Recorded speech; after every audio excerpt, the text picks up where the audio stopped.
L'Éternel est mon berger. Après les angoisses décrites au psaume 22, voici le poème par excellence de la confiance sereine en l'Éternel, le bon berger. David avait été berger, il le fut en un sens toute sa vie, puisqu'il avait été tiré d'auprès des brebis pour paître le peuple de l'Éternel, psaume 78.71. La tâche qu'il eut à remplir comme roi, aussi bien que celle qu'il avait remplie comme fils cadet d'Isaïe, était bien de nature à lui rappeler ce que lui-même pouvait attendre de l'Éternel, qu'il avait pris sous sa direction et sous sa garde. Ce fut sans doute à une époque paisible de sa vie, succédant à des temps agités, verset 4, qu'il composa ce psaume. Les prophètes ont repris plus d'une fois cette image du berger, soit pour rappeler ce qu'est l'Éternel pour son peuple, Ésaïe 40.11, soit pour faire sentir aux rois, les bergers d'Israël, leur responsabilité et pour annoncer le vrai pasteur de l'avenir, Ézéchiel 34.7, Ézéchiel 34.14, Ézéchiel 37.24, Zacharie 10.3, etc. Jésus, à son tour, dans les paroles que nous a conservées Jean 10.2-5, Jean 10.11-18, Jean 10.27-29, ne s'est pas borné à se désigner clairement comme le berger de la prophétie, mais a décrit, comme dans un nouveau cantique, l'intimité des relations qui l'unissent à ses brebis.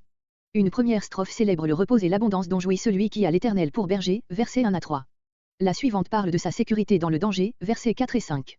Une troisième strophe, d'un seul verset, forme la conclusion du psaume. Verset 1. Versets 1 à 3. Abondance et repos. Mon berger. D'autres noms de Dieu, tels que Seigneur, Roi, Créateur, inspirent toujours une sorte de crainte. Il n'en est pas de même du mot de berger, qu'il suffit d'entendre pour éprouver confiance, consolation, sécurité.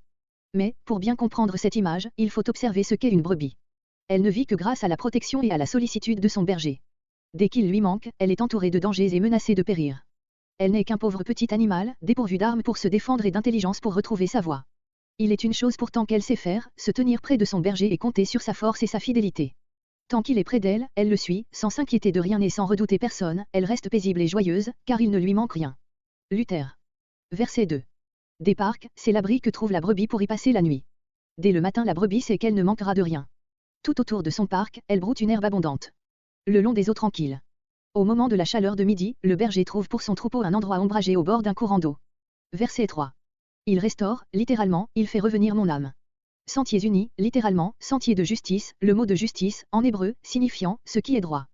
Pour s'en tenir à l'image du psaume, il faut voir ici un sentier bien tracé. Mais l'application morale et spirituelle de l'image saute aux yeux, Éphésiens 2.10. À cause de son nom. La bonne réputation du berger est engagée à ce qu'il conduise bien son troupeau. Verset 4. Versets 4 à 5. Sécurité et joie dans le danger même. La vallée de l'ombre de la mort. Nous voici au soir, où l'ombre s'épaissit peu à peu et où il faut revenir au bercail en traversant une vallée redoutable, dans laquelle abondent les bêtes féroces. La brebis se serre près de son berger, en se plaçant sous la protection de sa houlette. Ta houlette et ton bâton. Ce sont une seule et même chose, servant à la fois d'appui pour le berger et de signal pour la brebis.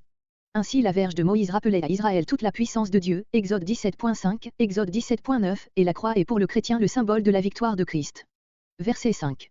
Tu dresses la table. L'image du berger se transforme en celle d'un hôte bienveillant. À la vue de ceux qui me persécutent. Les ennemis sont condamnés à assister au triomphe des fidèles. Comparez Esther 6.11. Tu oins ma tête. Le sens propre et le sens spirituel se touchent. L'onction d'huile, accordée aux hôtes que l'on recevait, était, en même temps qu'un rafraîchissement pour le corps, un symbole de joie et de bénédiction divine. Verset 6. Conclusion. Plus de danger. Mais une sécurité absolue et durable.